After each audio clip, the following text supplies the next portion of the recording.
It's a great day to talk hockey with Grant McCagg on Habscast. A great Friday night to everybody here to talk hockey with Grant McCagg on Habscast. Thank you, Mr. Dick Irvin. Man, when's the season get started? I miss it already. They could play hockey 12 months a year and I wouldn't I don't know if that I'd get tired of it, to be honest with you. Um I mean, I'm not a huge soccer fan, but now that's done, where's my sports fix? I've gotten away from football. Just I don't know. I used to VCR. Uh, uh, I used to tape games on my VCR, football games, and I discovered, you know, uh, when I did that, that there's actually 10 minutes of action in a 4 hour or 3.5 hour football game. I don't. I mean, I still like football, but wow, uh, not like hockey, right? There's more than 10 minutes of action in a game, but movement, like they're in huddles or anyway, 10 minutes in a football game.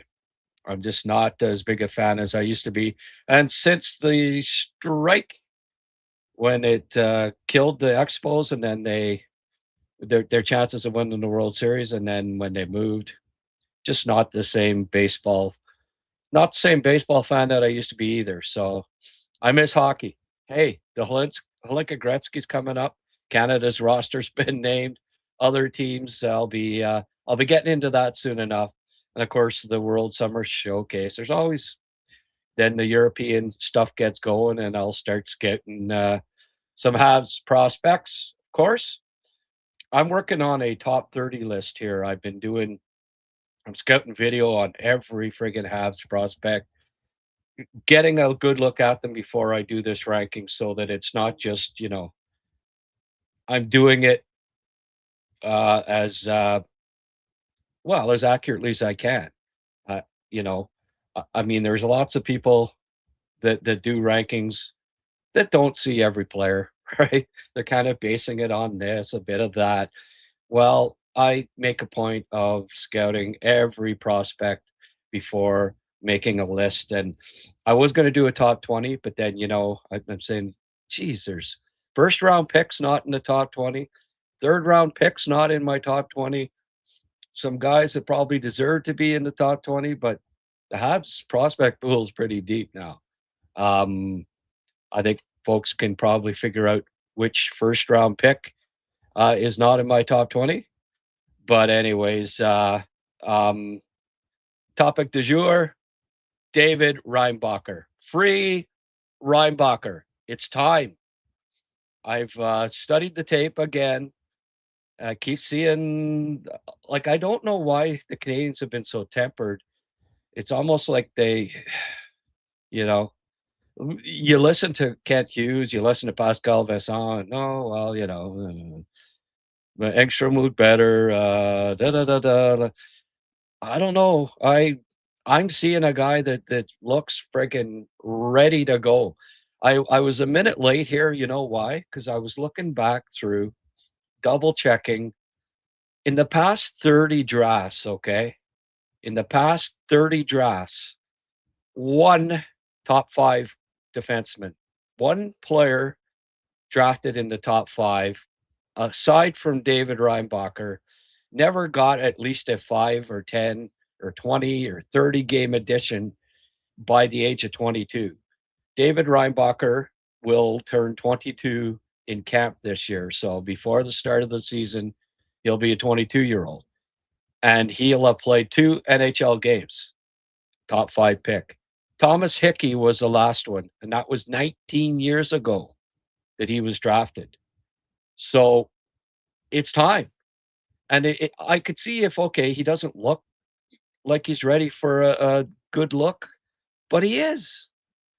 Reinbacher is ready as far as I'm concerned. He's playing, he brings elements that the Canadians need. You know, at the trade deadline, oh, need a big physical, solid defender that can clear the front of the net on the right side. Well, That's David Reinbacher. And he's 22. He's going to be 22. He's old. And top 5 pick. He's ready. He's time. It's time to free Reinbacher. Anyways, you know, Carrier had a nice playoff. Good. If they don't want to get rid of Carrier, fine. But then just don't use a left defenseman on the right side. It's time for Reinbacher. Reinbacher, Hudson. Hudson's got 2 years under his belt. He's freaking what? Top 6 in voting for the Norris Trophy. So, you know, you can protect them with a player that's top 6 in Norris Trophy voting. Hey, my very first development camp that I saw David Reinbacher in, first time I saw him live, he was like, it was frickin' frack. They were like inseparable. They were put together from day one of development camp, every practice, every scrimmage, they were pairing. He was drafted with that in mind, that down the road, and I even, like I mentioned it to Bob Rob, like, that seems like a good compliment. Yeah, yeah. At the time when he didn't disagree, right? Yeah, we kind of, that's sort of was our line of thinking, right? That these two will make a great pairing someday. Look, Hudson has not had you know, how many different partners has Lane Hudson had so far as a 2-year vet? He's now a vet in the NHL. He's played on both sides. I think he's played with played with Struble, played with Matheson, played with Dobson, played with Gooley, played with Jackeye, played with about 7 different partners. Well, none of them have turned out perfectly. Like, there doesn't seem to be any. There's never been a perfect match there. The closest that there's been to a pair that looks solid together were him and Struble, but they don't look like they're prepared to play. If you're paired with Lane Hudson regularly, that means you're going to be playing 20 minutes a game or close to it. Well, they're not going to play. It's clear that the Canadians are not going to play Jaden Struble 20 minutes a game.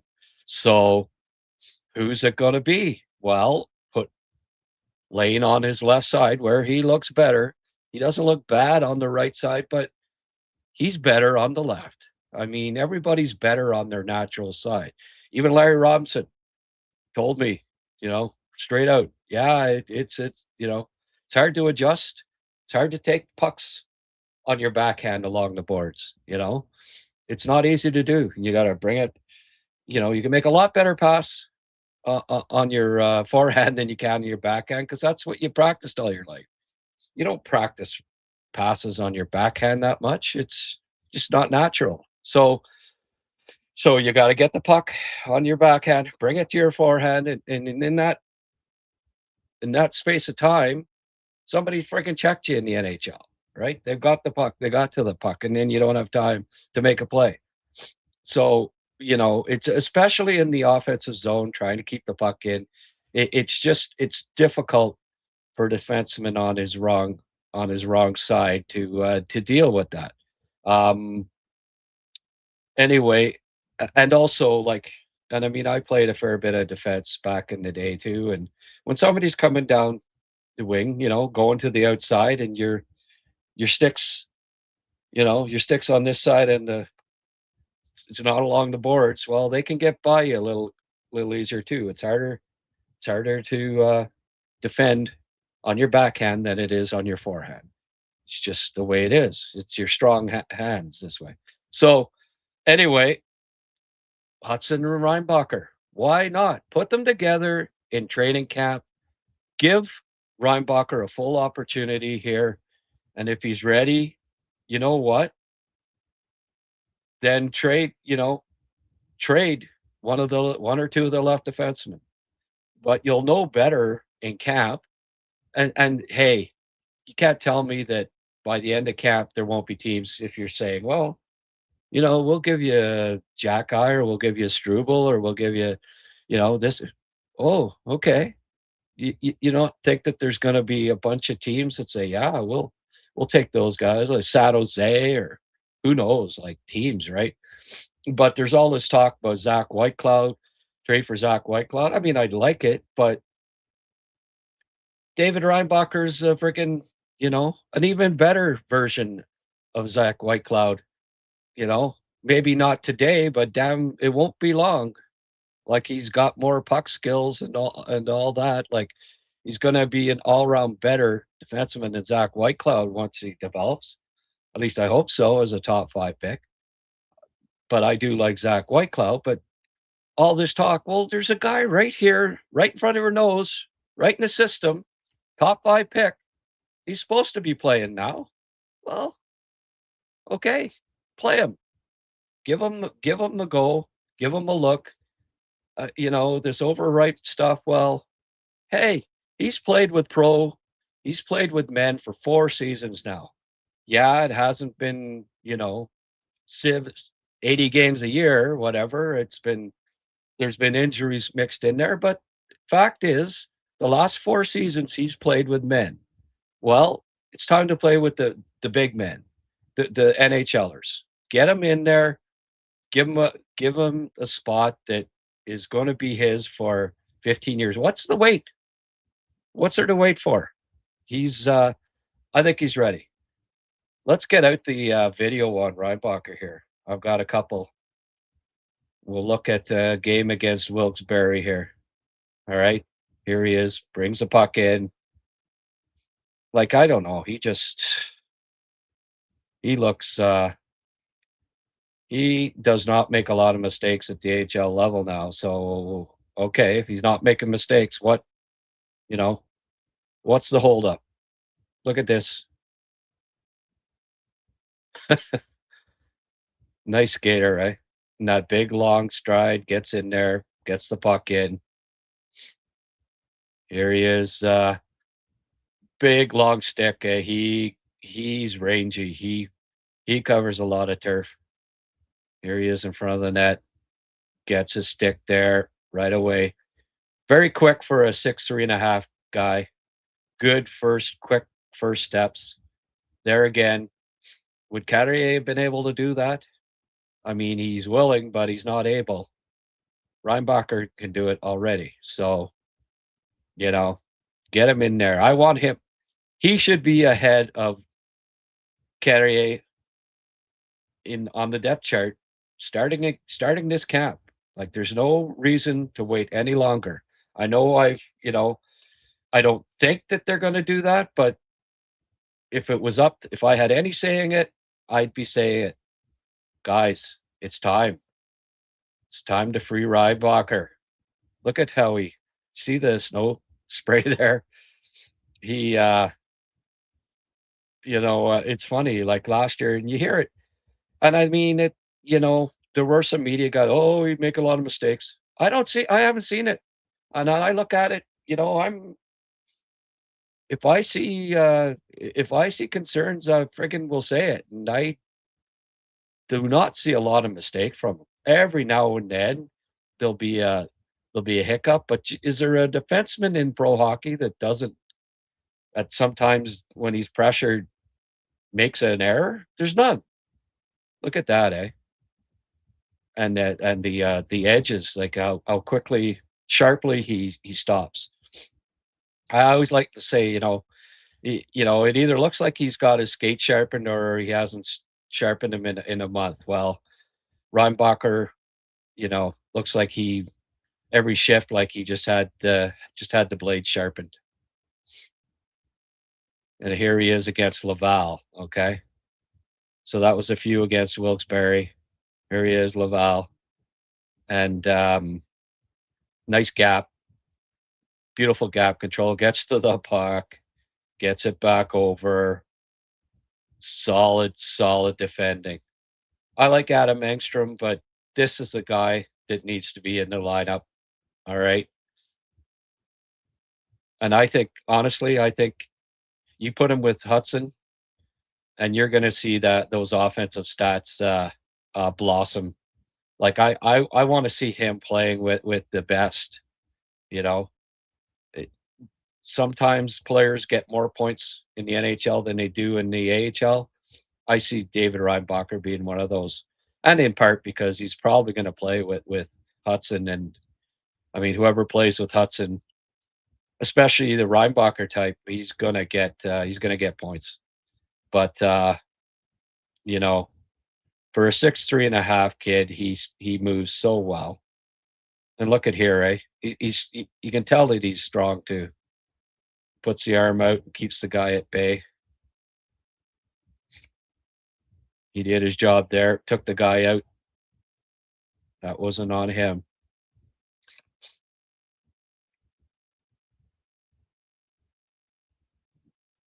Here he is. Again, ties up the guy in front of the net, boxes him out,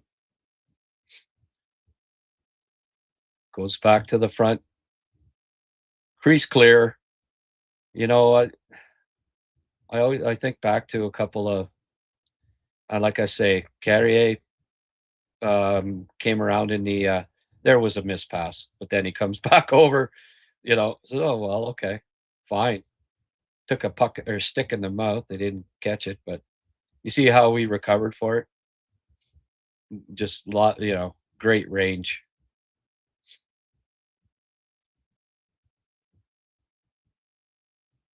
Solid defensive play there. He's not getting beat one-on-one too much anymore at the HL level, I'll tell you that much. Here again. You see how much bigger he is than all these guys too, right? Tell me the Habs don't need that size on defense. It's right there. Top 5 pick. And he looked fine in the 2 games he played in Montreal. I thought he got better and better as he grew accustomed to it. So, I mean, I wanted him in the playoffs, but they didn't go that route. Nah, you can't, argue too much. They made it to the 3rd round. So, but I still, there's a need for there's a need for a Reinbacher. Well, there he is. You need him, play him. You got him. Look at that little shift move. Set up a really nice chance. And again, gets back.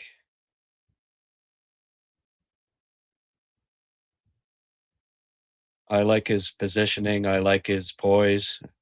And look at this, eh? Wow. As a scout, you just drool seeing something like that. Just okay. So, I mean, again, you see Alex Carrier doing that? He can't, you know? And here again, I really don't I don't understand why they didn't have him playing in the playoffs. I really don't. I mean, I saw it. I watched him all last year, watched the progression. He's ready, folks. He's ready. It's Reinbacher time. Free Reinbacher. He's you know, I don't know what the holdup is, but he's only going to be bigger, stronger, faster at camp. He's going to have one of the few off seasons in the last few years, and he ended the year. He didn't, like he played a fair bit down the stretch. So, but he's healthy here for the summer. I wish he'd have come to Montreal. y- You know, I wish he'd come one of these summers and train with Nicholas and be with the guys like Demidov does and like Hudson does and that Suzuki on and on. Be nice if he, you know, if we saw him in July or hopefully we see him early August. He comes and we see him training with these guys. But um, here's hoping that he's having a good, productive off season, and all indications that he is, and he shows up at camp ready to seize that spot because to me, it's Reinbacher, Hudson. It's just a natural fit. You got Gooley and Dobson, Reinbacher, Hudson. It's just it just makes complete sense. And then you got a Mike Matheson on your third pairing. Like, hello, not bad, eh? Matheson and Carrier, I guess, and you go from there. So anyway, uh, uh, I've been holding back on it, but uh, again, when I watch the video, it just stands out for me that okay, this guy's ready. He's ready defensively, he's ready physically, he's ready mentally. He's a smart player. He thinks the game well.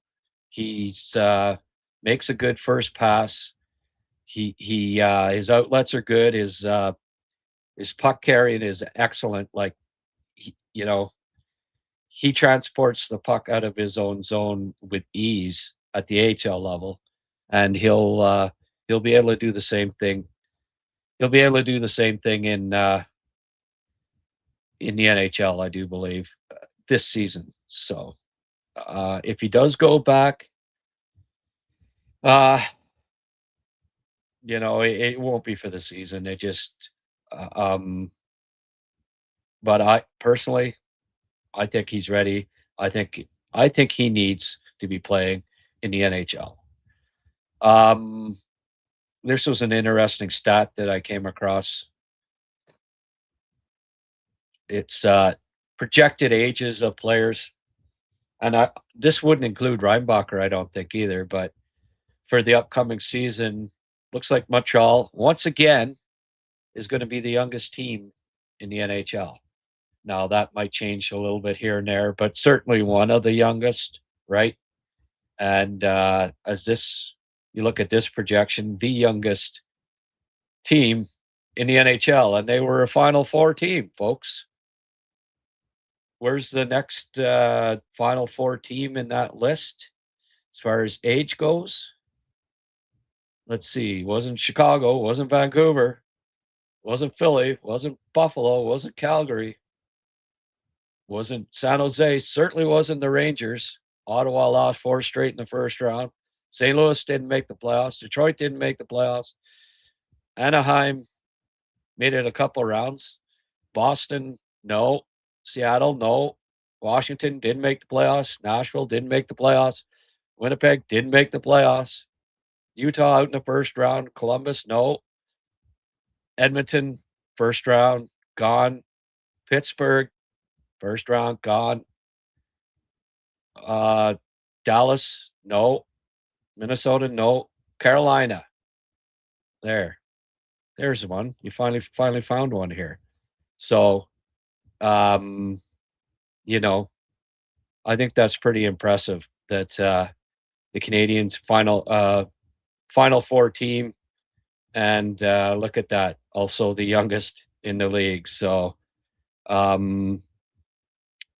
pretty damn impressive. The future is now, but the future is also bright down the road for the Montreal Canadiens. Um, leave your leave your comments in here and tell us what you think. What you think about Reinbacher? Mario saying move Goulet. Well, that's sort of defeating the purpose of getting Reinbacher because they need just like they needed more Josh Andersons, they need more Goolies, and that's kind of what Reinbacher is. So, no, don't move Gooley because that's the type of defenseman that they need. They need a good size, good skating, rugged defender like Reinbacher. In addition to having Gooley. No, Gooley's not the guy to move. Not in my opinion. That's you know, that's that's one of the cornerstones going forward for as far as I'm concerned is Gooley and Hudson, Dobson, Reinbacher. There's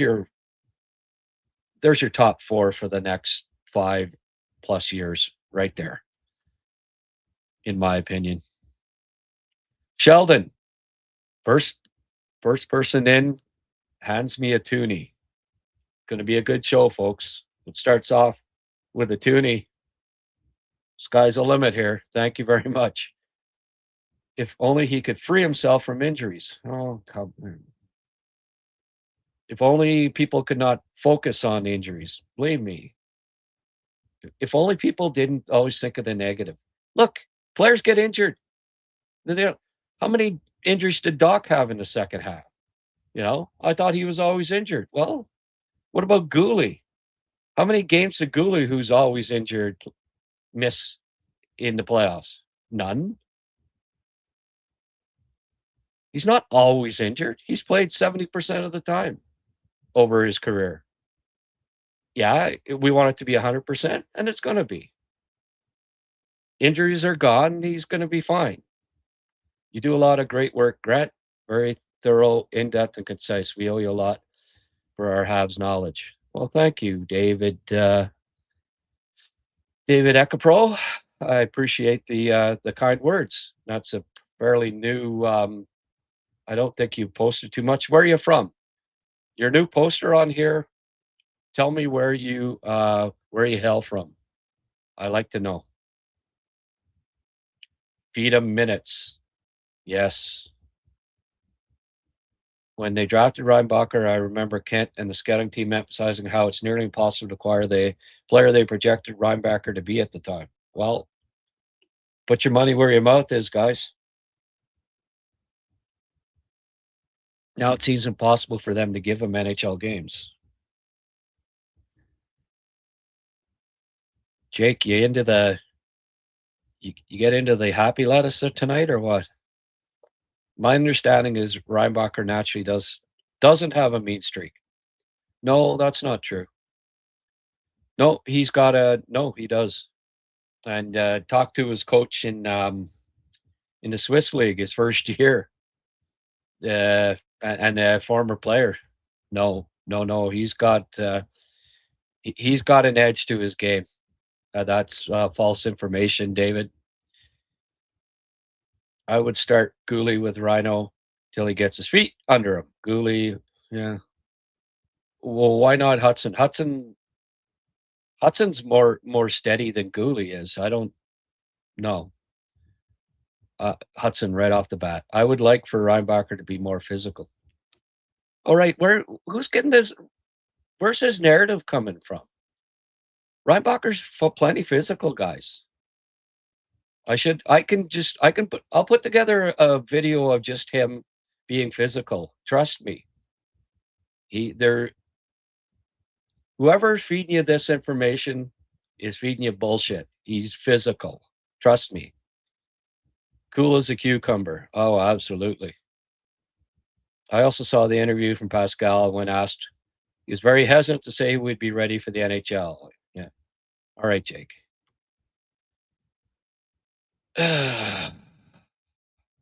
Jake, you came in to be Mr. Negative, eh? Why don't we just give you a little bit of a break here?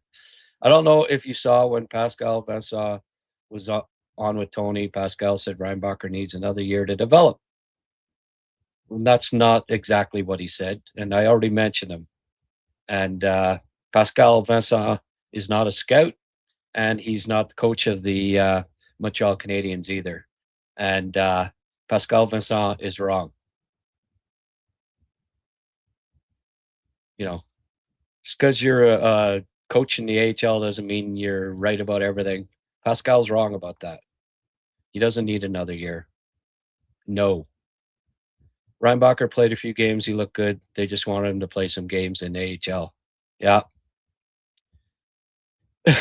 Oh, you like that so much, Cephal Cave? You posted it twice.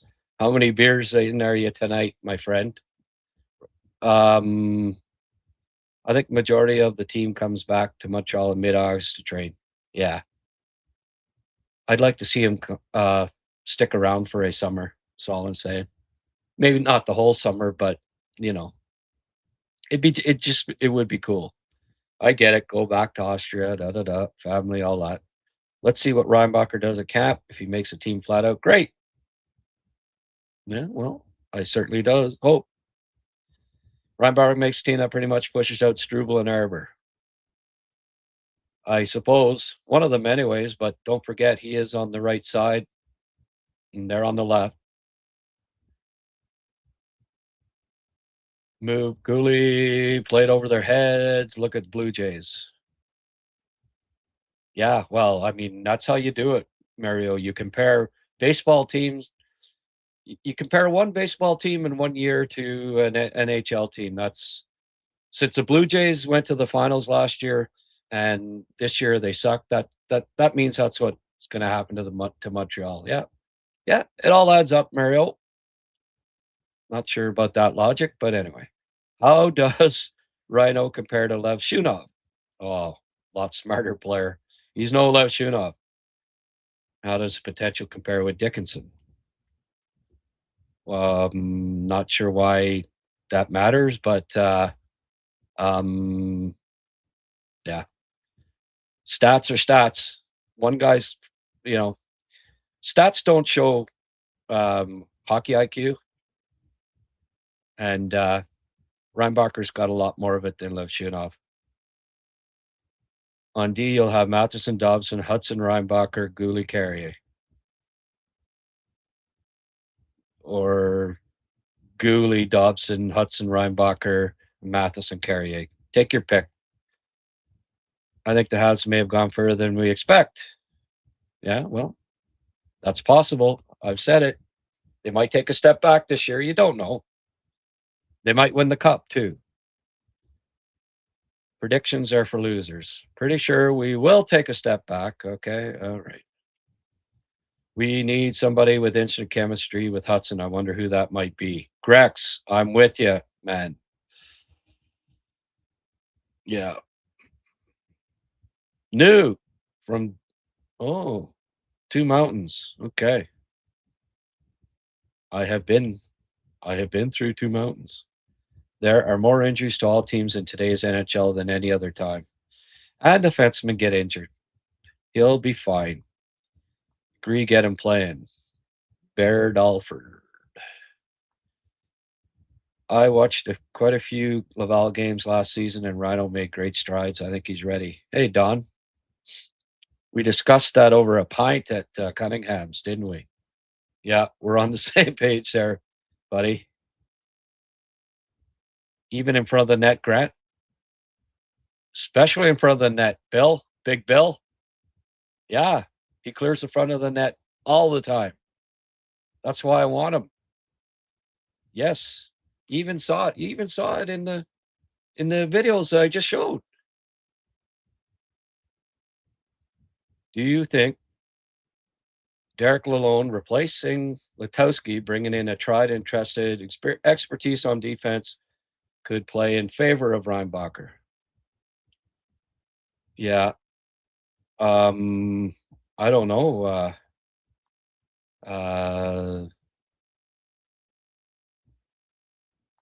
I don't know that he'll be teaching the defense too much. That's that's Robidaw's baby, but um, I don't think it'll hurt.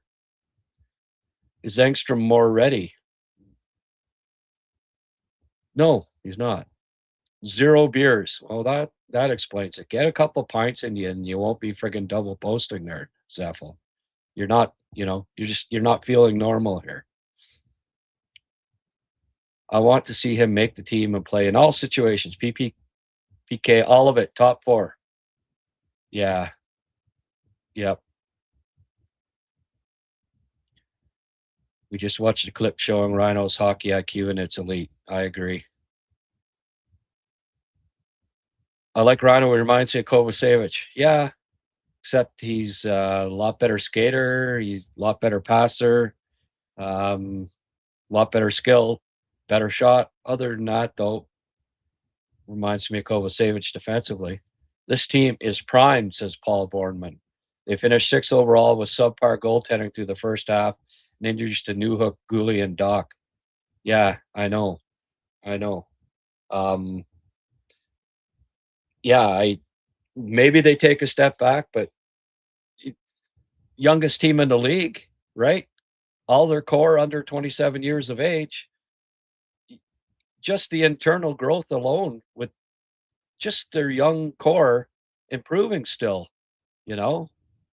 Don't forget there's 5 defensemen on the team that still haven't played 300 friggin' NHL games.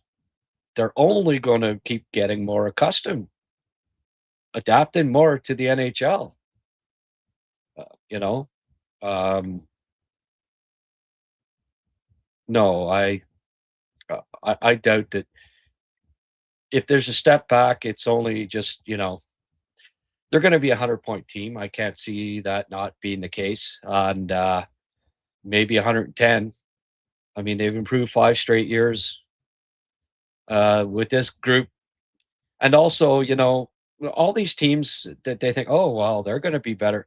Yeah, but when you turn over half your roster, teams gotta get, they gotta get meshed, they gotta learn to play with each other, they gotta develop chemistry.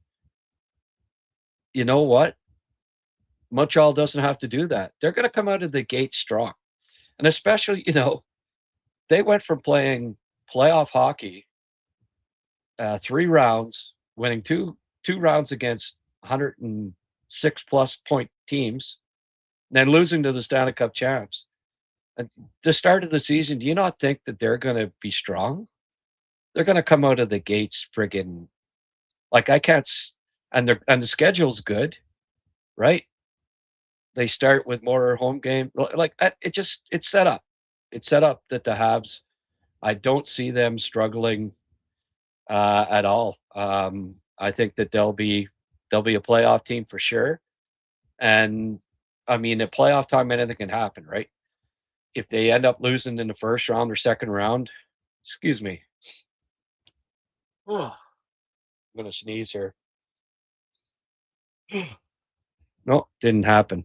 They end up losing the first or second round, you know, but they have the same amount of regular season points or a little more.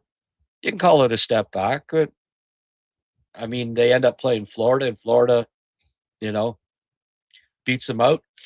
Maybe that's a step back, but maybe not either, right? I mean, how many years did it take Carolina? How many times losing in the playoffs did it take for them to, finally win 4 rounds, right? Will the Canadians go to the third round next season? Maybe not. Does that mean that they take a step back? I don't think that's necessarily a case either. All right. I saw an interesting I saw this up on this was posted on Facebook, okay? I saw it and it was top 50 Montreal Canadiens players since the year 2000. I found it kind of interesting. PK at number 2, I don't know. Seems a little high to me. I'd have Nick ahead of him for sure. Um, I mean, PK at 2 and Weber at 12. Whoever made this list, I guess, didn't like that trade, right? There were a lot of those people, but there's some things that stick out here. Camilleri and Gianta pretty high. Galchenyuk at 47. Like, I know he didn't have wasn't great as last year, but come on, you know, he was he's not outside of the top 40 since the start of the I'll be showing it the stats there in a little bit, but Mike Weaver at 34. I think this list might have been made by Mike Weaver. Mike Weaver is on this list, and Mike Matheson and Sheldon Sore are not. That may have stood out for me as much as anything. It's like, okay, what was this guy smoking? Or is it Mike Weaver that indeed, in fact, who made the list? But um, anyway, Plekanec and Koivu for me would be right at the top with Carey and Nick. You know, uh, Pacioretty's got to be. I mean, frig, 38, 39, 30. Nobody had what, 5 friggin' 30-goal seasons, He was every friggin' year. Pacioretty's definitely got to be higher than that. Hal Gill, Hal Gill makes it, and Matheson and Sheldon Sore don't. That's pretty funny. But Lehner's 4th overall after 2 years. Well, why isn't Demidov in the top 50 then? You got Hudson at 4. Demidov doesn't make the top 50. It's anyway, these things are always subjective, but wow. Alexander Radulov, 22, and he played what, 2 years? Like, I don't know. Yeah, he had that 70-point season, but wow, Lars Eller, 39. Hey, he's got to be quite a bit higher than that. But who for you is missing from this list? That's and Gallagher at 10. I mean, come on, heart and soul. Kovalev ahead of a few guys there. Like, no, you can't have him ahead of Pacioretty. Pacioretty had freaking, Kovalev had the 1 or 2 good years, and he was only around for like 3 years. So I don't know. Anyway, it's I just find this list. Hey, they're always contentious, right? But Dandino and Weaver, 33, 34. Travis Moan, 35. Beja. I mean, holy frig! All of these guys ahead of Matheson and Sheldon Sore. I don't know. Anyway, here is something. Peter Budaj made the list. Yeah, good old Budaj, eh? And not, if you're going to go with some of these names here, Doby's in there. Dobish makes a list at 31 and Demidov doesn't. Make that make sense. Anyway, here, and it made me think, okay, well, who has gotten the most points since 2000 in Montreal? How many? I'll give folks a chance here. Name as many. Take a guess at the top 10 most points by Habs players since the year 2000. And I think that's a good, that gives you a good start on who should be in the top 10 or at least in the top 20, right? But see if you can name the top 10 point producers from the Habs in the past. Yeah, I don't see Budaj. I was looking too. I'm not sure. Peter Budaj made the list. Not sure what you're talking about there. No, Warhol. Great job, Grant. Love that edge you have. Reinbacher will be a real gem. Simon from Kamloops. Love your podcast. Hey, Simon. Thanks for chiming in there. You think Ryder top 10? Actually, he's not. He's not in the top 10. I mean, there's some obvious ones there. I've already named probably all guys that I said should be top 10 probably named, but Ryder is let me just see here. I'll tell you in a sec. 13th on the list. 109 goals, 119 assists, 228 points for Michael Ryder. 13th on the list. Drew 30th. What the fuck? Yeah, it should be higher, right?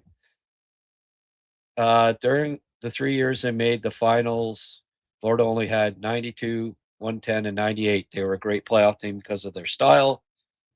We'll see about the season. Yeah. Anyway, I don't know that, like what is the sheer definition of step back, right? Like not win 2 playoff series? Hey, the Atlantic Division is, let's not forget it took them an overtime, you know, 7 games in the first 2 rounds, or they could have been gone in the first round easily, right? If the luck had bounced the other way. So if they play Florida, let's say, the 2-time defending champs before last year, in the second round and they lose in game 7 in overtime, is it a step back from this year? Like, not really, right? Koivu, Suzuki, Plecky, Gallagher, Markov. Yeah, Bill and Max P. Yepper. There is, I believe, all 6 of those are on the list. Who are the other 4? Come on, guys. There's there. Now that we've got 6 out of the way, see if you can name the other 4. Top 10 point producers by the Hab point producers since the year 2000. Lists like this make me want to drink. I hear ya. Hey, it's not easy to do. I don't know that I'd ever try, to be honest with you, but I don't think I'd make it 50 anyway. That's for sure.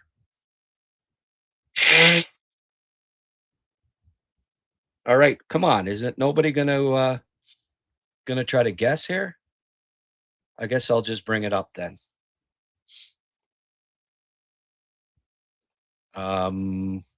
There's going to be a couple of that probably surprise you here. Actually, the number 11. Yeah, they're on the list. Yeah. No, not Rivero. Don't forget. Yeah. Yeah. Pacioretty's in the top 10. That's what Bill said there. Max P. That's Pacioretty. Absolutely. Yep.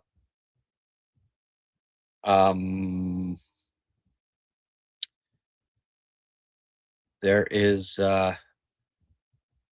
there's an obvious one there that's in the top 10 here that hasn't been named. So, Travis, no. Ryder was already mentioned and he was 13th. Petrie, you know what? Damn close. He's 12th on the list, believe it or not. Yeah. Let me just 1,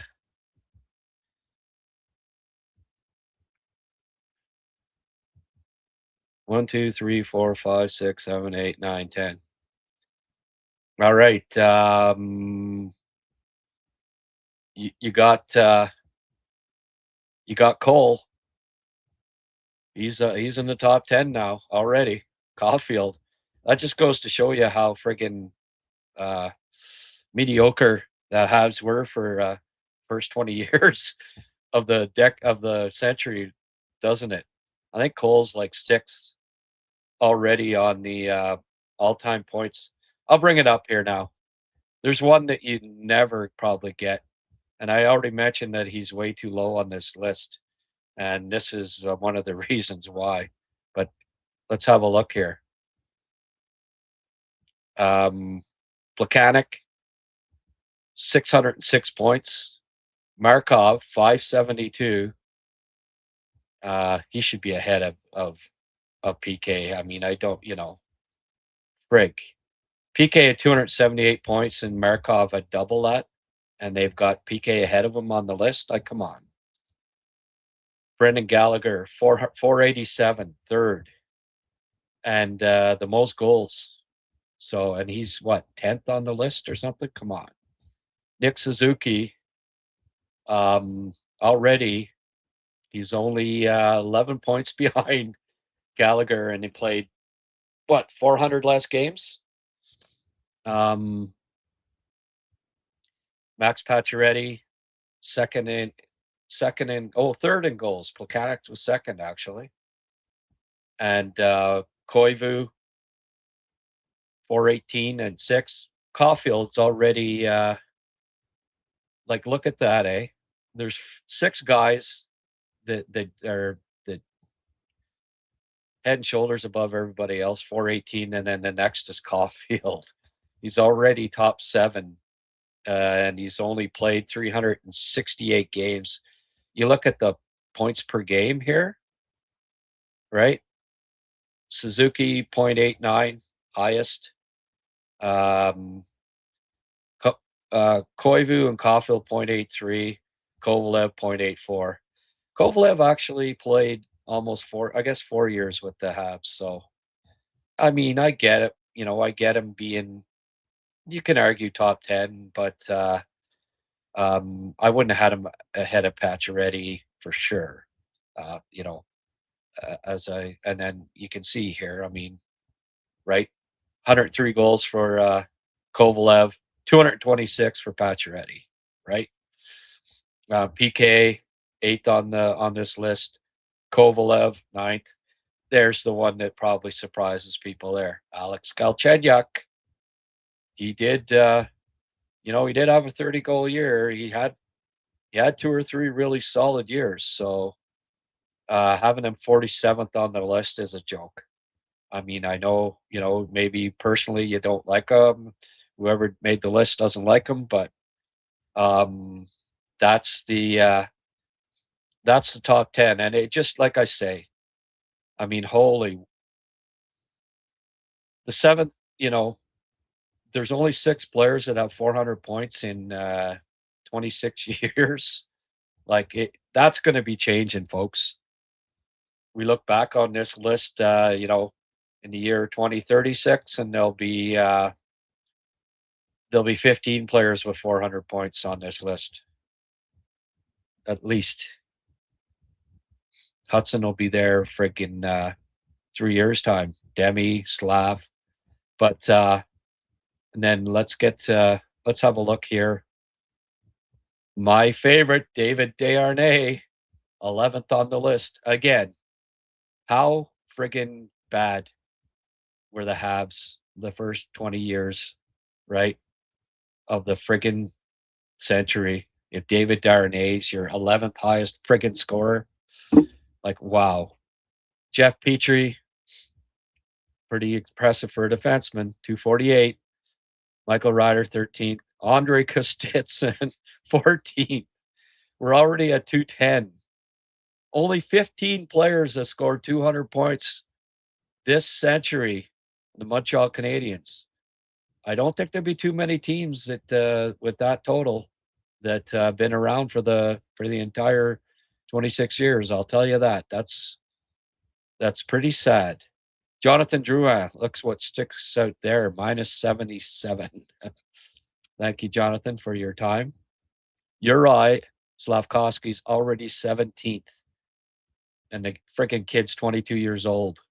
He's 17th on the list there. Pretty impressive. Zednik, 183. And that's another guy that wasn't on the top 50. Come on. Richard Zednik. There was a couple of years there where he was friggin' lights out. Too bad he got those bad injuries, because I liked Zednik. He was a good player. Brian Gionta, 173. Look at this. Matheson, top 20 in points. Him a defenseman, right? Only played 288 games so far for the Habs, and he's top 20. And he didn't make the top 50. So that's somebody clearly done by somebody that's not a Matheson lover. And we'll go one more here. Paul Byron, 21st overall, 160 points. Brisebois was another name that, he should be in the top 50. I mean, come on. And Anderson, let's go back and look at where was Anderson on this list? He's pretty low. Mike Weaver and Matthew Danino are ahead of him. Steve Beja ahead of Josh Anderson. Come on. Anyway, whoever made this, not the biggest Anderson and Matheson fans, I guess. Sheldon Sore didn't make the list. 24th in points. Um, come on. Lars Eller should be higher. Jake Evans, 152. Mike Ribeiro, 151. Chris Higgins, part of the Scott Gomez, the infamous Scott Gomez trade. Thomas Tatar, 149 points. Would have thought it was more, but he only played 198 games. And Artie Lehkonen. We miss you, Artie, to this day. 149. Rounds out the top 30. So there's a look at the top 30 Montreal Canadiens point getters. Hey, the future's looking up. But that tells you right there, you know. I mean, 15 players, only 15 players with 200 points. Like, what the hell? In 26 years of, you know, 20 players, like, you're already at 160 points at the 21st player. Like, oh my goodness. That's going to be changing, folks. Brighter days ahead. Well, their brighter days are here already. But yeah, that was an interesting list as far as I'm concerned. And you know, I mean, no matter who does a list, you can criticize it and find fault in it. But you know, Mike Weaver over Sheldon Surrey, um, and Mike Matheson. Okay, whatever you say.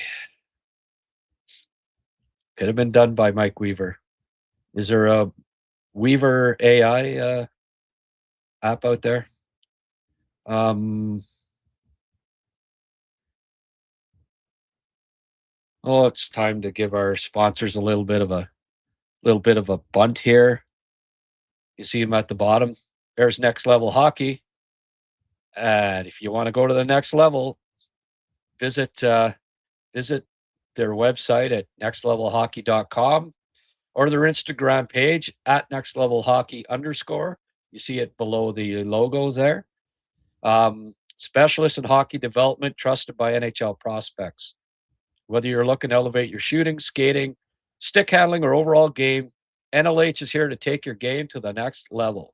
Visit them at nextlevelhockey.com, nextlevelhockey_. If you know someone, if you or someone you know have young, aspiring hockey players who want to elevate their game, trust Next Level Hockey to guide them forward. Next Level Hockey. It is, in fact, in the name. And also, gotta give a shout out to my buddies at Bonachère Caves, Eganville, Ontario. Caveman Chris, a private family-owned business run by hockey fans. 613-628-2283. Here's a shot inside the cage. You can see it's well lit. They got wood planking all the way through. Beautiful tours. $25 for adults, 15 for kids. Kids love it. Where can you take kids for $15 these days, folks? And they love it. You find all sorts of history of the Ottawa Valley, of caves, of bats, of stalactites, stalagmites, you name it. Hot days, summer, keep cool, Bonachère Caves. You see at the bottom there, bonacharecaves.com. Visit their website, and you'll be impressed. Do me a favor if you do go, ask for Caveman Chris. Tell him, hey, Caveman, Grant says that you pick up a copy of one of my books, Valley Snapshots, for free. This is a $30, $40, $50 book for free if you go to Bonachère Caves. So there he is with with Andy, who's one of the great guides. They get college students who are great kids, and you know, they know their stuff. They'll take you on a guided tour. and you learn all sorts of stuff, neat stuff about caves. Bonashare Caves. Check them out. All right.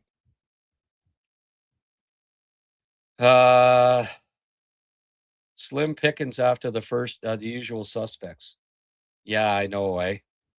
It just a reminder of just how bleak it was at the turn of the, you know, turn of the century. Remember when they got? You're thinking, oh, okay, Commissarica, maybe, eh? And then he got beat up there, and he was never the same player. Um, who was it? Lucic beat him up. Anyway, then um, Ron Hainsey, Marcel Hossa, who Régent pronounced as Marian Hossa, which was an embarrassing moment. Yeah, you wish that he was Marian Hossa, Régent. That's not who you drafted. Um, it was dark days. It really was. It was tough being a Habs fan those days. Seasons with the highest scorer, 50 points. Oof. Anyway, we survived it, and you know, I'm glad that today. Put it this way: I'm glad I didn't start a Habs cast in year 2000. Would have gone under probably in 3 months, but or maybe not. Maybe people have a tendency to like. I'd have been doing a lot of ranting and raving. Put it that way. Sometimes that gets high ratings, unfortunately. Hey, we've had a few people show up here on Friday night in the middle of summer. I appreciate it. Hit the like button if you don't mind. I always gets the algorithm rolling here at YouTube and gets more people seeing it up, next to play or whatever. It's always much appreciated if you hit the like button or subscribe if you haven't already. We hit 5,000 recently, 5,000 subscribers. Be nice to get that up to 10, but that's not going to happen unless you hit that subscribe button. The first 20 years beginning in 2000 were not great. No, it was only 20 years though, Sheldon, eh? Boy, oh boy. Year 2000, what was I doing? Yeah, I had a newspaper in Calabogie, the Calabogie Express. Yes, I remember that. Living in Calabogie was kind of it was a cool place to live. I was renting a really nice cottage right on the lake. Ah, $500 a month. Times change, eh? Uh, look at Suzuki have the highest points per game on that list. Yes, he did. He did. Is that surprising to anybody? Did you think it would be Mike Weber? Bill? Actually, the highest points per game uh, would probably be Lane Hudson now, but Lane didn't quite make the list. We have points per game here in this group. The highest was Tatar. But in this second group, I didn't do the points per game. But yeah, definitely the highest points per game. In the top 30 scores for the Habs in the past 26 years is Nick Suzuki.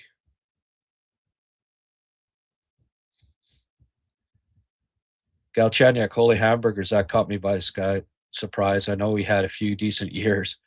Yeah, well, when you consider just how few, you know, how it drops off so quickly after the top six, not really, you know, I knew he'd be, when I saw him 47th on this list here of, you know, you're making a list of best players of this and he's 47. Okay, come on, you know. And then I looked it up, and sure enough, friggin' guy, top 10 in points. Kind of hard to, kind of hard to rank him behind Steve Beja and Mike Weaver, Matthew Dandino, and Travis Moan, I would think. Even Sergei Kostitsyn makes the friggin' list ahead of him. Like, come on. Really?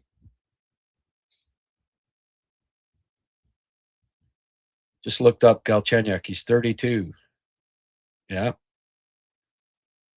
Give him a tryout. Need that 13th spot taken up, eh?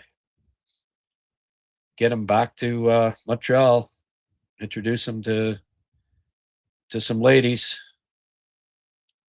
That's awful. Absolutely. Early centuries Habs were in offensive purgatory. That's well put. Absolutely well put. I guess Mark won't be with us today. He's gone to Toronto. That headshot slowed down Zed's career. I know. Too bad, man. He was zooming in that playoff, too. Drouin is still not signed by an NHL team. Sounds like he's heading for early retirement unless he goes to Europe. Oh, it's not. It's a little early to be saying that, Francois. There's guys that get signed, I mean, Laine's not signed either. There's quite a few guys still not signed. Doesn't mean they'll get tryouts. At the very least, he'll get a PTO. 41 likes. Okay, folks. I guess I got to pop it up here and like my own show so we can at least get it up to 42.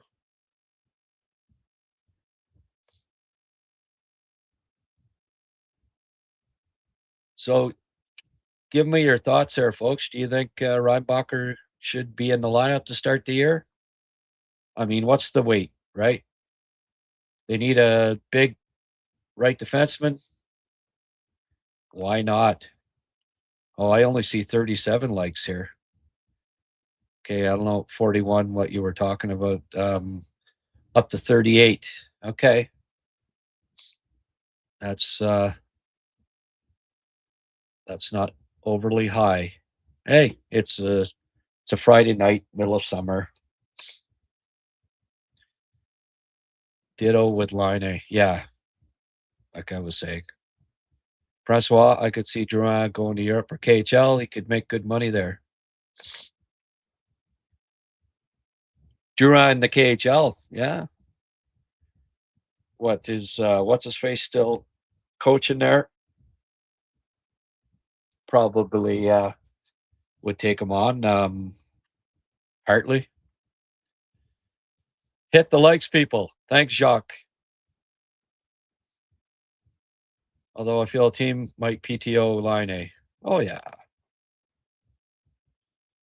And probably Drouin, too. Maybe guys like Drouin Line will get a tryout at cap. Yeah, that's what I'm saying. I hope for Reinbacher a lot of ice time and stay healthy. Yeah, Georges is on the list. He's third. He's 25. That's about right, I think. He's definitely got to be on the list. He's not on the list of of point getters, but that wasn't the kind of player that Josh was. And just like I mean, Lars Eller 39. No, I'd have Lars. I definitely have Lars higher than that. And Byron and Anderson, that group of three right there, they'd be ahead of friggin' Shaw, Kostitsyn's, Drouin, Dandino, Weaver, Moan, Buio, Beja, that whole group. I'd definitely have them in the top 30, those three. And Alex or Galchenyuk for sure. Komisarek, till he got beat up, was a pretty solid defenseman too. I'd have him higher.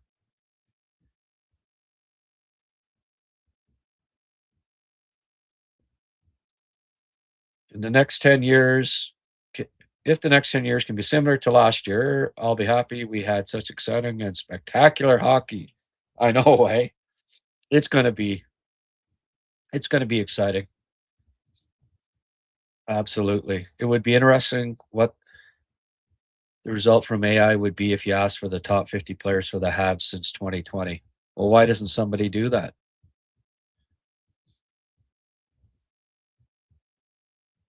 Oh, yes. I'd be happy to see Reinbacher in the lineup, assuming MSL gives him 15 minutes per game. If less, might be better playing 22 minutes in the AHL. Yeah, yeah, I don't disagree with that. Oh, yeah, Bill, you were at that game? Attended with your late dad, the home game, Koivu returned from cancer. Yeah, not too many of us Habs fans didn't shed a tear or two that night. That was highly emotional. There's no doubt about that.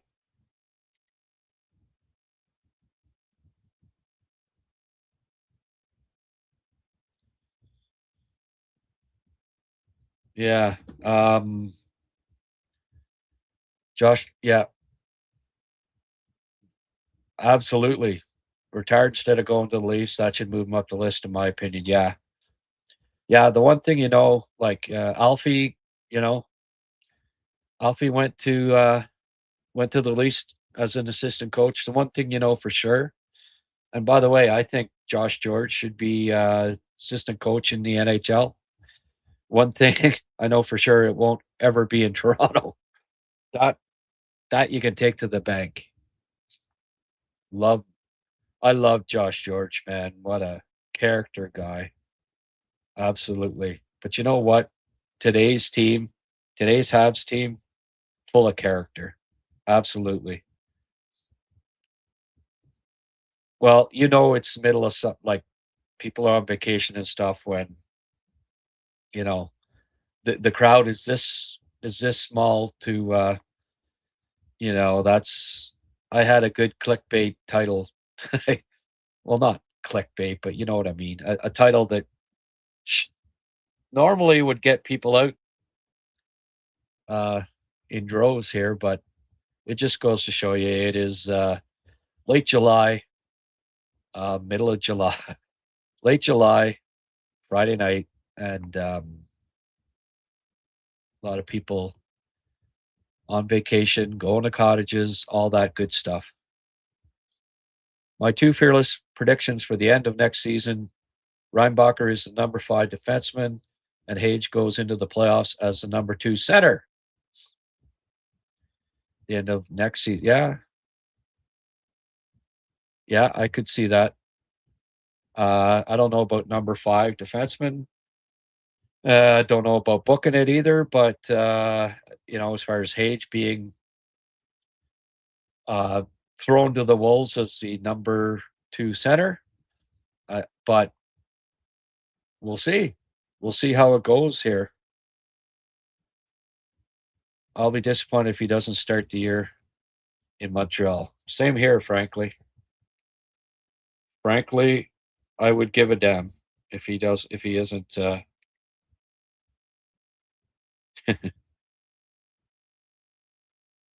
Um,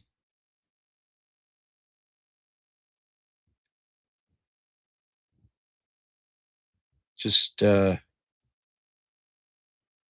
want to double check something here. So, like I say, you're new here. You haven't said where you're from. Cafe Entre Ami. Are you live in Montebello? Just a guess, just a wild guess. Lately, there are more rumors about an upcoming Houston expansion. It might be good if soon because we'd be able to protect all our best forwards, but we'd lose a good defenseman or goalie. Yeah, and the friggin' way they do it too, eh? They don't let you protect too many. Um, Seems like Houston is the hey, you got to get another one in the southern states, right? We know it won't be Quebec, right? I can't wait for the Bettman years to be over. Yeah.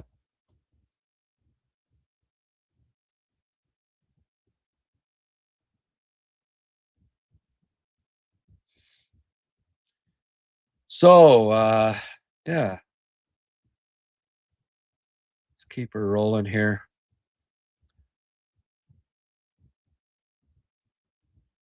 Pierre McGuire thinks there are going to be 2 expansion teams in the next 5 years. Yeah.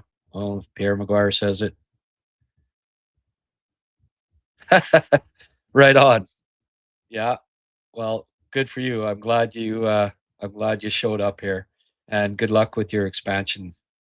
88 tuning in. That's not too bad. If you're watching on X, sir, hop on over. Let's get this up to 100. Let's get it rocking. Um, tell me your top 10. Who would you have in your top 10? Price, Subban. I mean, PK's too high. I'm sorry. Like, you look at the top 10 scorers, he's eighth, and you got him second on the list. Markov had twice as many points, and Subban is second because of the flash and dash, right? Subban second, and Markov sixth. Come on, Andre Markov was such a steady influence back there.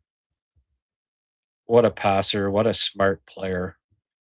You know, um, and PK, we can't forget, only played like what, half his career in Montreal. So um, anyway, I'm not sure whose list it is actually. Halak belongs on the top tenders list. Yeah, I'd almost, Jake Allen. You'd almost wonder. What about Hackett? Hackett was an underrated. Jeff Hackett, like, those were bad friggin' years, and you know what? He kept the club. He kept the club in a lot of games there. Um, at the start of the friggin' at the start of the century there. That one year, 99, 2000, 914 save percentage. His last year with the club, 926. And I mean, those were lean friggin' years, eh? But I guess he started 98, 99. First year and a half would have been the previous century. So I guess maybe that's why. But Hackett would certainly be under serious consideration as well. He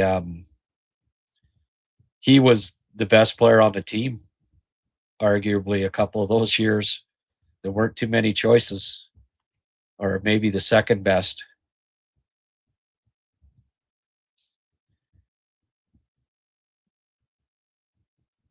You were popular, Grant. There's already an article on a website about a comment you said in this podcast. Oh yeah, yeah. Those friggin' and there'll be a clickbait title, and they'll end up getting more views than the podcast does. But hey, that's the way. That's the way she goes. Um, oh, George came up with a list. Just a sec.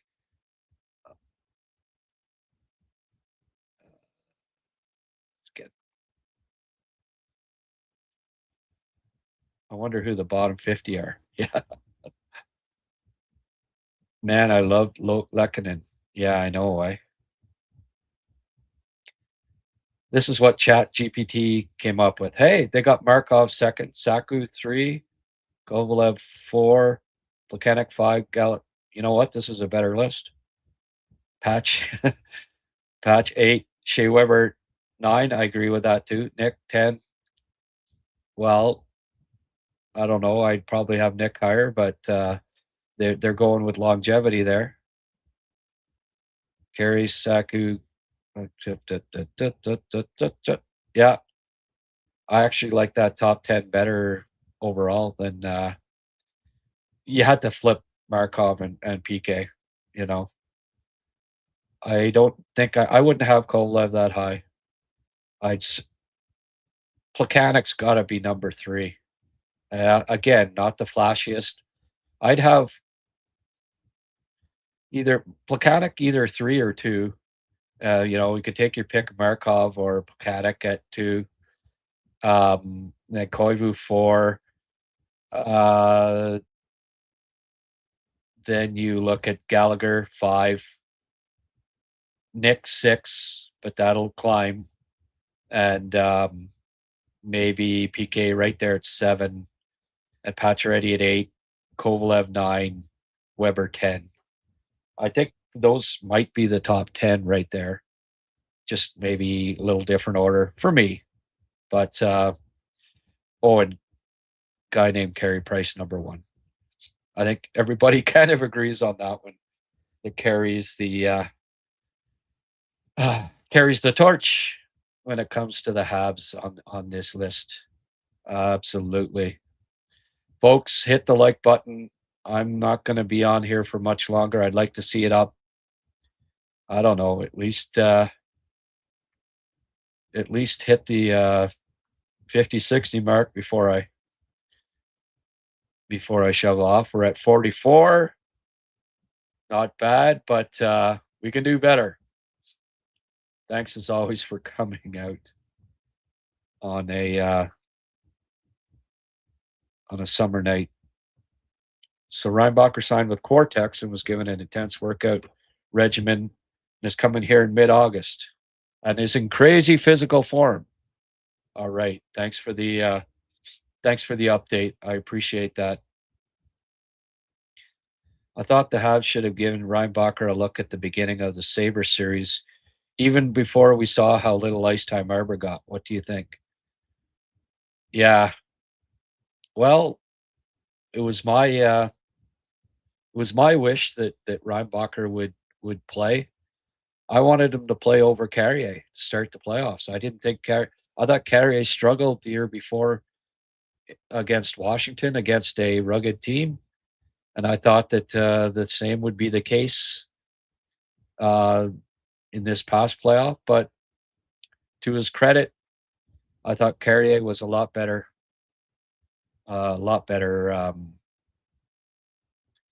Theodore, here's Gemini's result. Carey first, Saku, Markov, PK, Plecky, Pacha, Suzuki, Galley, Weber, Theodore. Yeah, not bad, right? That's a pretty solid list.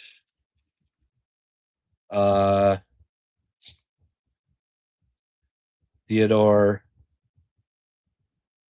played 1, 2, 3, 4, 5 years. 5 years in the 2000s and won a Hart and Vezina. So kind of difficult not to put a guy that won the Hart and Vezina in the top 10 consideration, right? He'd be the other guy that you'd have to heavily consider to be in the top 10, considering how few other choices there are. And Caulfield, I mean, yeah, it's early, but he's already up there in points, right? They had Theodore 11th on this list, so, but yeah, I like Gemini, realizing that Kovalev wasn't around long enough to merit being in the top 10. Hey, AI's better than whoever came up with this list. I guess it's not that shocking. Although he was only a Hab for one season, I did wish that Bergevin could have re-signed Radulov. It appeared he enjoyed playing in Montreal. Yeah, I think the person that made this list thought so too. 70 points in his Habs career and 23rd overall on the list? Wow.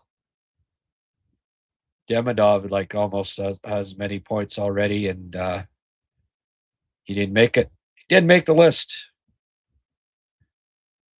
John D3E8Y sent me $3. Thank you, Don. Thank you, John. I appreciate that. It's always the money is always appreciated. Was talking to a fella today that we're going to. I might get some shirts made up too. I'm getting some business cards from this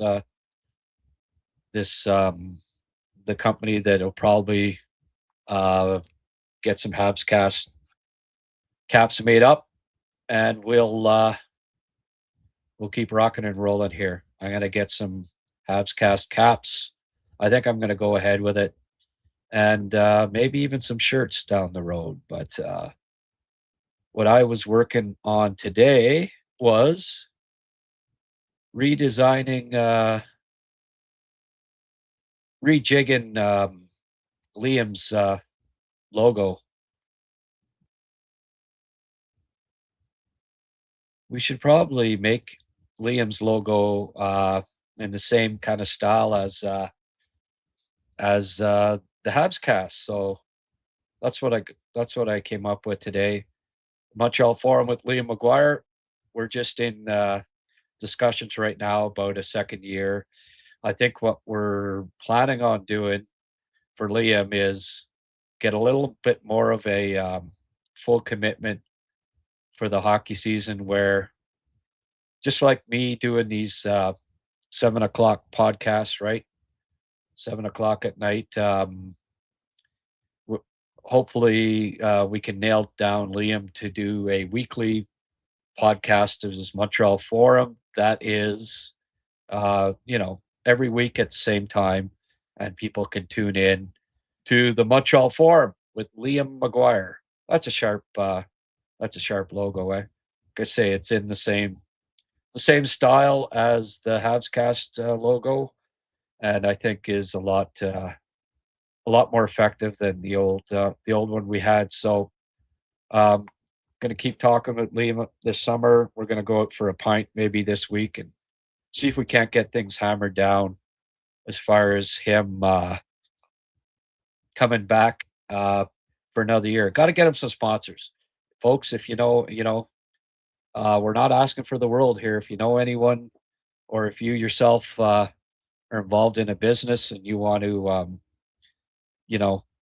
have a unique sponsorship opportunity, Liam or myself, we welcome. I'm going to be spending August. I got to go out and get some sponsors for the last year. Made it through the first year here, and mostly because of you folks with your loyalty and with your donations here on on the live chat. But we got to make the next step here, and I survived the first year, but I want to make sure that things keep progressing here financially, so that everybody's happy, and everybody's making a living here. I'd already put Suzuki ahead of Plekanec. Well, yeah, longevity has its merit, though, right?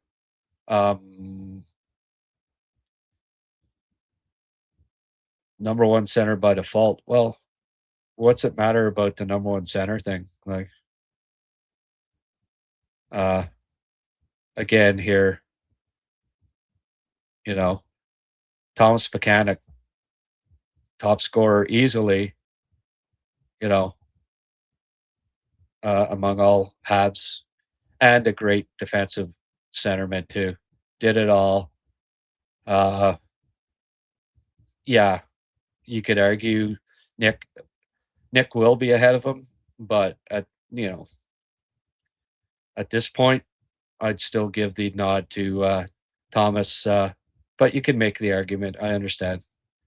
Look at that, the way Cole's already 7th on the list.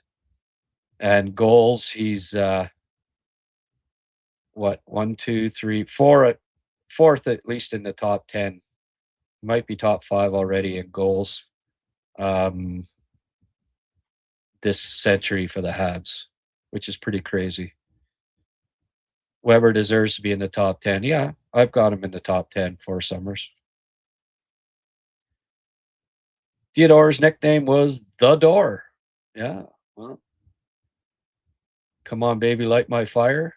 Oh, no, that was the Doors. Sorry. You don't put your top 5 pick in the path of failure because of injuries. He has played like 76 games because of injuries. Hopefully, this is a fully healthy year for him. Path of failure because of injuries. Okay. So, like, that sounds like Jacob Fowler there, you know?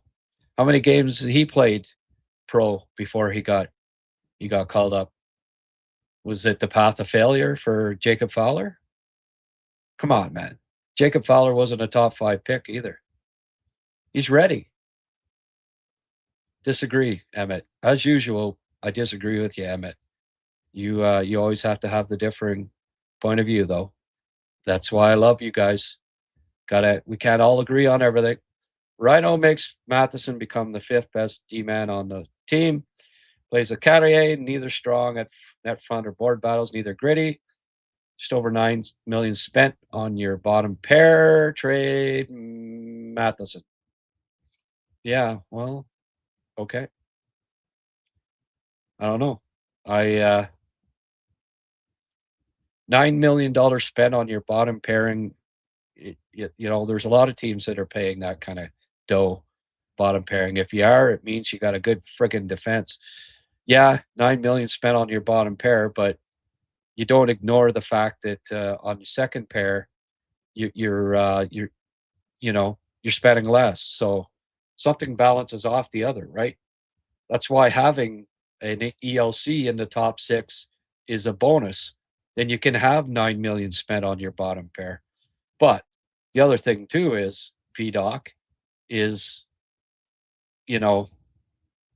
trade Carrier, right? And then your bottom pair is not going to be 9 million, is it?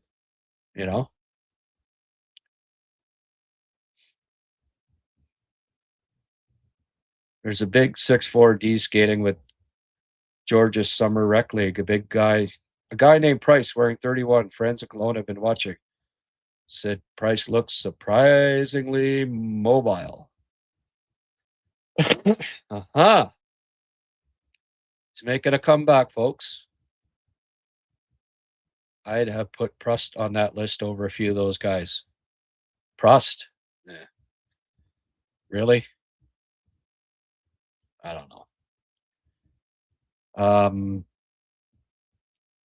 Price, Markov, Plekanec, the rest. Love Liam's logo with the hockey sticks like the escalators at the Forum. Yeah, that's exactly what they are. That's what the hockey sticks are. We had to get it. We had a guy designing, and he didn't want to put the sticks in. He said, "Well, that's a no-go." So, well, my integrity, I can't put. Yeah, well, shove your integrity. We'll friggin' do it ourselves then. And because that was just a must. That's exactly what that is. That is the escalators sticks. The sticks are just like the escalators, cross sticks. And then we made the logo a lot like the Habs cast one, obviously, with the same colors, the same format. Yeah, I like it. I'm really happy with the new logo. Might as well keep it uniform, right? Yeah, it's. I think it looks really sharp. Grant, what do sponsors request for sponsorship beside the logo, which should be bigger? Well, should be bigger. Well, frig, you don't want it taking up the whole you don't want it taking up the whole. Then look at how much room we have there at the top. That's not that much. I wouldn't. I don't think the logo. In fact, if anything, I'd make the logo a little smaller. Logos are fine. They get a friggin' 30 to 60-second spiel every from me every time, and it's personal. It's a personal spiel.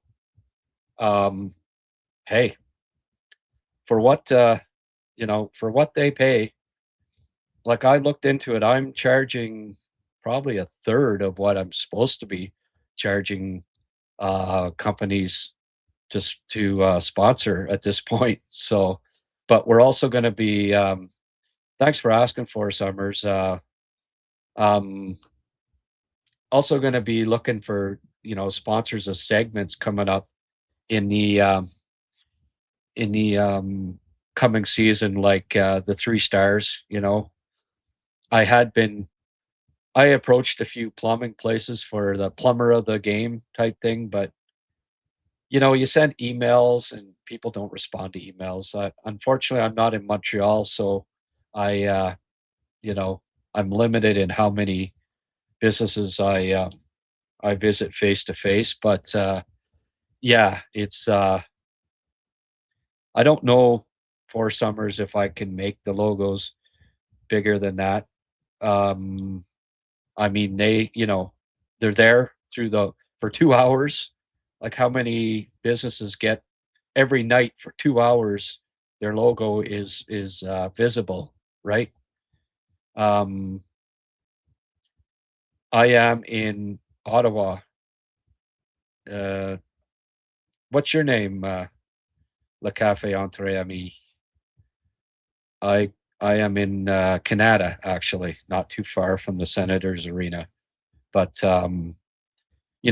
it doesn't matter. I'm gonna go after some Ottawa area businesses. Hey, Leo, um, as well. Doesn't have to be in Montreal, that's for sure. We've got a good following. Ontario and Quebec, it's 65% of our Canadian audience, and quite a few in Ontario. We Hey, there's piles of Habs fans, of us Habs fans here in Ontario as well.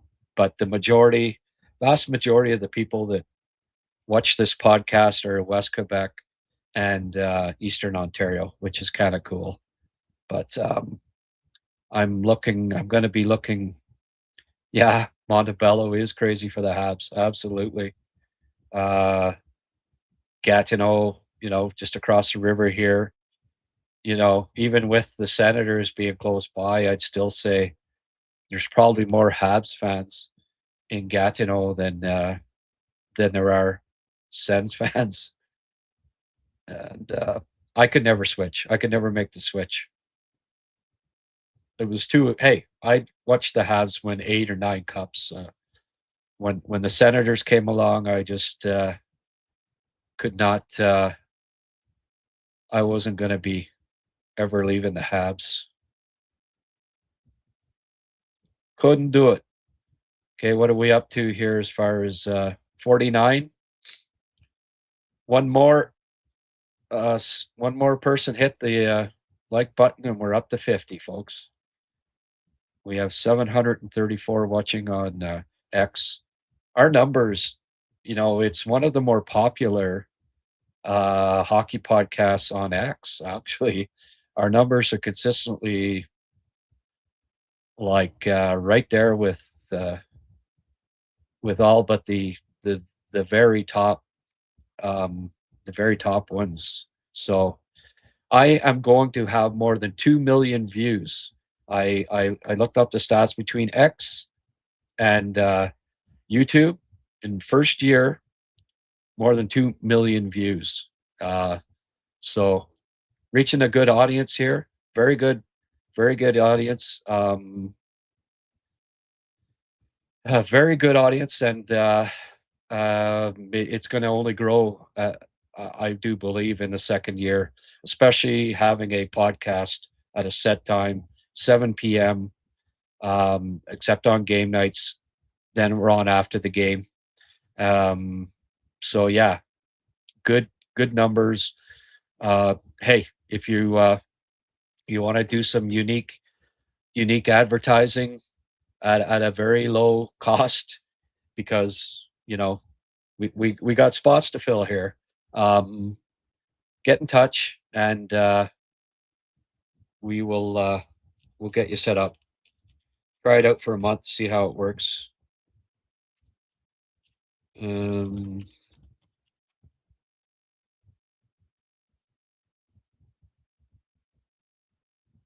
There's my email if you want to get in touch if you're curious about what the rates are. Okay, and a journalist jokingly asked Pascal, "Do you expect Demidov to help you in Laval this year?"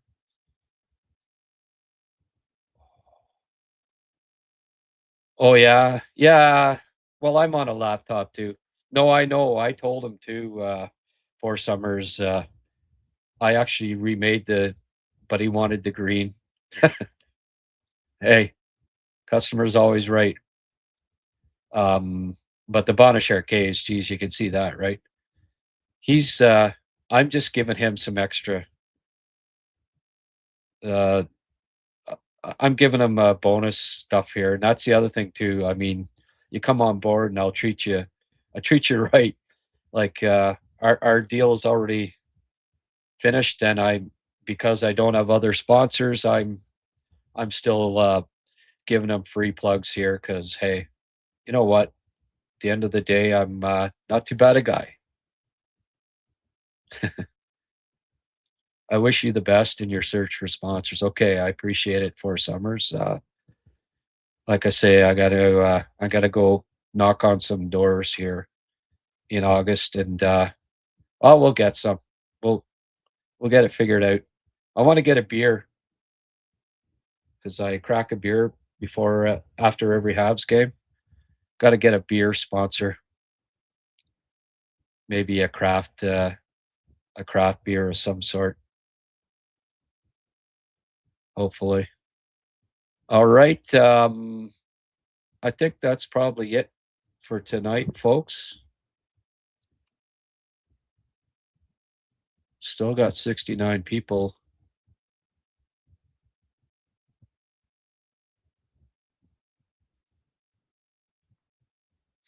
Jan Bulis, yeah.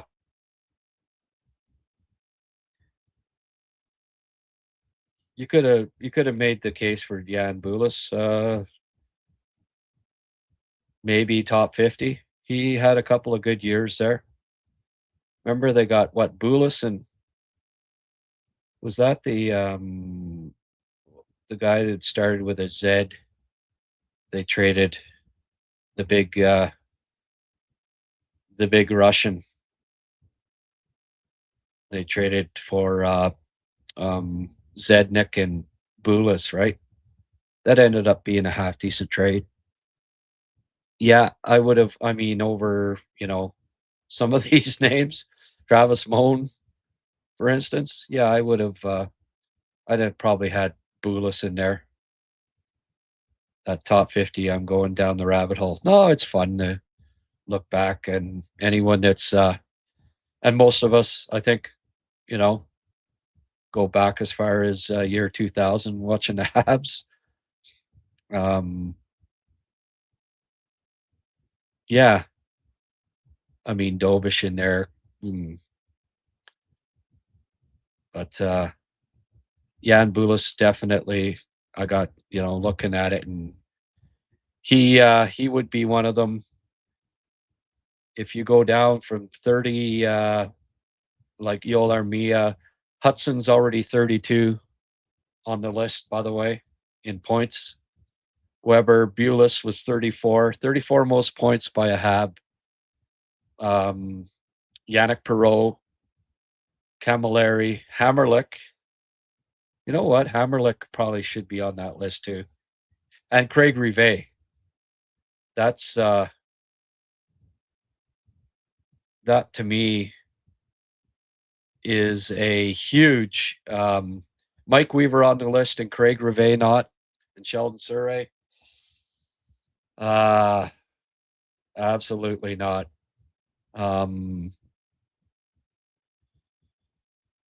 You know, Craig Rivet would be top 25 probably for me. He was a friggin' warrior for the team, man. Warren A, lot of years, good defensive defenseman. Huge, huge omission from this list is Craig Rivet. Absolutely. Oleg Petrov, Mark Streit, Scott Gomez. No one's putting him on the list. Christian Dvorak, 43. Frankie the Cube, 44. Andrew Shaw, 45. Georges, 46. Alex Newhook, believe it or not. So only 44 players in this century have scored 100 points for the Montreal Canadiens. 44. That's just unbelievable. Rounding out the top 50, Alex Newhook, 85. Guillaume Latendresse, the King, 85 points. Maxime Lapierre, 80. And at number 50, believe it or not, Kirby Dach, 77 points. So Demidov, by the end of this coming year, will likely be in the top 30. That's pretty crazy, eh?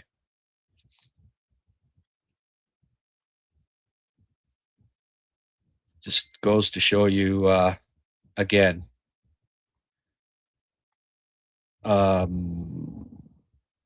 Peter, I like your analysis, Mr. McCagg. Sick podcast doesn't invite you on anymore with the snake. No, they don't. Peter Guitar, where are you from, Peter? Thanks for tuning in there. I appreciate it. Nope. I do my own podcast, so they don't want to promote. They don't want to promote the competition. Do you see them inviting on Arpin or D'Amico, or that's the way it is. They and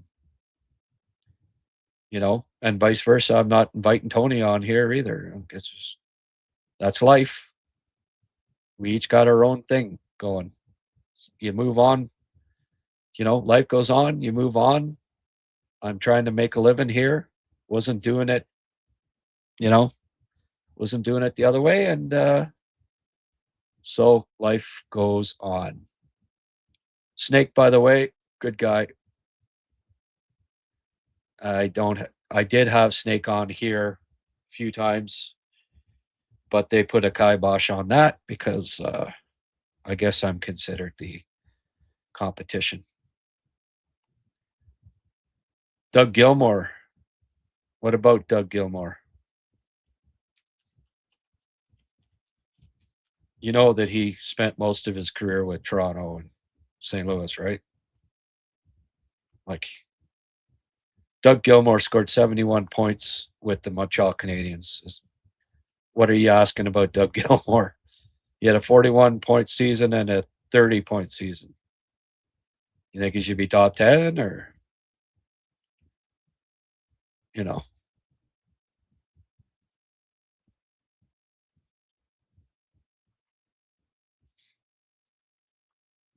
it's an NO for Dougie Gilmour.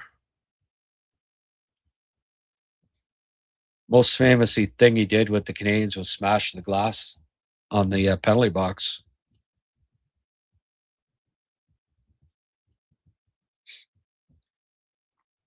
Unfortunately, we didn't get prime time Dougie Gilmour. That was the end of his career. He went back and played one more game with the Toronto Maple Leafs just so he could say he retired to leave. But his best years were a decade behind him. He was a 111-point scorer in 93-94 for the Leafs. And 8 years later, when he played for the Habs, he was a 40-point scorer. So character guy. Liked him when he was with the Habs, but he certainly not one of the best Habs of the century. One of the more famous ones, but his he was well past his prime. His prime day, well past his prime by that point. All right, we hit 50 likes. Keep on hitting that like button, folks. I appreciate it. And tomorrow night, Saturday night at 7:00. I don't know. I don't know if I'm going to do one tomorrow night or not. It's just not that busy right now. And it's the weekend. Crazy how stars seem to drop off so quickly. Yeah, I know. Victoria. Okay, just thought they didn't respect your analysis. Oh yeah, well, no, it's just we're competitors now. Yeah, they respect my analysis. I used to do a show with Sick. I wasn't just on Tony's. I actually had a show. Draft cast. Recruits draft cast. I've got friends that live in Courtenay, British Columbia, by the way. I was out to see them a couple of years ago. Nice to get out and finally hadn't been to Vancouver Island since I was 12 years old. Beautiful, beautiful part of the country. I would recommend it. Folks, if you haven't been to Vancouver Island, go there and go here too. The Caves logo is fantastic. Bonachère Caves. Go visit my buddy Caveman Chris. All right. That's a wrap for tonight. I'll try to come up with a topic for tomorrow night for 7:00, but I'm not guaranteed. I have to take the odd night off there, folks. And it might be best to do it on the weekend. Do you have any thoughts on the upcoming draft and how it affects the Habs? Well, Leo, thoughts on the upcoming draft? Well, we don't know where the Habs will be drafting. There's some good Russians. I think they'll be trying to get one of them. I featured Skortsev here last week. Oh, what a talent.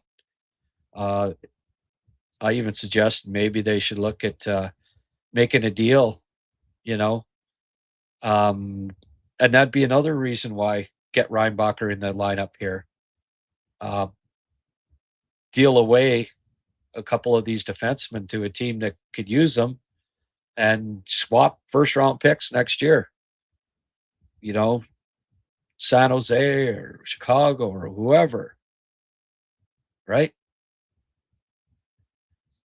The upcoming draft, expansion draft. What? There's no nothing's been confirmed. Houston hasn't been confirmed as an expansion team, have they?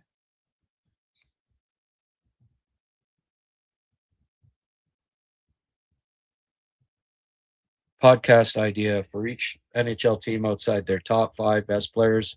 You could steal one player for the Habs. Who would it be? Yeah, well, Leo, we'll focus on that when it's official. A little early yet. It could be 2 years. You know, they can announce an expansion team and they don't play like, you know, you, they give them a couple of years to get a staff together and all that. You know, like when Vegas was announced, they weren't playing like 6 months later, right? It takes some time, so I'll focus on that when it's official, and things will have changed by then too. Hey, no problem, Kelly. Um, it's coming. Yep, should be fun. Maybe Lalonde will work with Arbor, and by trade deadline, they should know what they have. He knows his defensive game. Yeah. Well, Robidaw knows his defensive game too. Between the two of them, hey, um, like there is this.